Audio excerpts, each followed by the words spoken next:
Hello दोस्तों, कैसे हैं आप लोग। हमारी आज की कहानी का नाम है कमी। हंसमुख और बातूनी चांदनी को आज लड़के वाले देखने आ रहे थे तो उसकी माँ ने उसे हिदायत देते हुए समझाया, देख चांदनी, वो लोग जितना पूछे उतना ही जवाब देना। उनके सामने अपनी मास्टरी झाड़ने मत बैठ जाना और हाँ, हर बात पर खी कर हंसने मत लग जाना।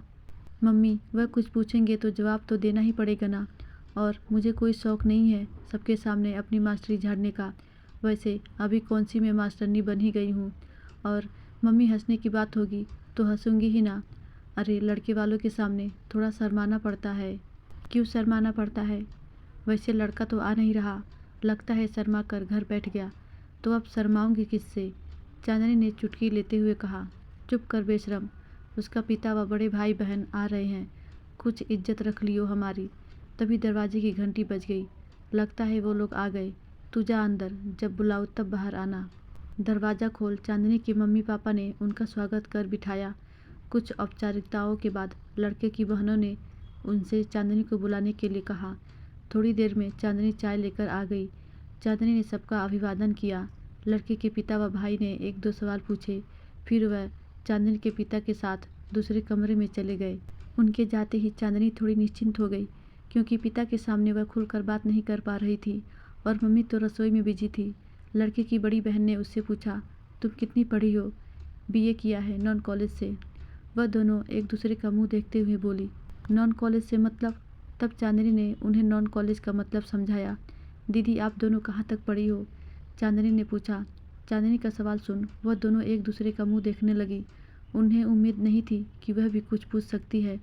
उन्होंने खिसियाते हुए कहा, 8वीं और 10वीं तक। अच्छा, तुमने जेबीटी की है ना? लड़के की दूसरी बहन ने पूछा। नहीं दीदी, मैंने ईटीई किया है। हमने तो सुना था तुमने प्राइमरी टीचर का कोर्स किया है। हाँ दीदी, किया है, पर तुम तो मना कर रही हो कि तुमने जेबीटी नहीं की। दीदी, जेबीटी हरियाणा में होती है, दिल्ली में इस कोर्स को ईटीई कहते हैं, चांदनी ने मुस्कुराते हुए कहा। धीरे धीरे चांदनी अपनी रो में आ गई थी। वह दोनों एक सवाल पूछती तो वह दो जवाब देती। तभी दूसरे कमरे से लड़के के पिता ने उन्हें सलाह मशवरे के लिए बुलाया। उन्होंने अपनी बेटियों से पूछा, कैसी लगी लड़की? तो बड़ी बहन थोड़ा मुंह बनाते हुए बोली, पिताजी, रंग रूप तो आपने देख ही लिया है और डिग्रियां भी सभी सही है, तो फिर क्या कमी है? बस बोलती थोड़ा ज़्यादा है। उसके इस जवाब को सुन लड़के का बड़ा भाई, जो इतनी देर से चुप बैठा सब सुन रहा था, तुनक कर बोला, गूंगी बहू ले आओ, बोलेगी ही नहीं। ये सुन दोनों बहनें चुप हो गईं और रिश्ता पक्का हो गया। आज भी शादी के बाद चांदनी से उसके पति से बहस होने पर या गुस्से में जब भी उससे कहते हैं कि कितना बोलती हो तुम, तब चांदनी धीरे से यही डायलॉग मार देती है, गूंगी बहू ले आते, बोलती ही नहीं। और दोस्तों, मेरा चैनल बहुत डाउन जा रहा है, इसलिए मेरी आपसे विनती है कि आप मेरे चैनल को सब्सक्राइब करके वीडियो को एक लाइक ज़रूर करें और मुझे सपोर्ट करें, क्योंकि आपका एक लाइक मुझे मोटिवेट करता है आगे बढ़ने के लिए।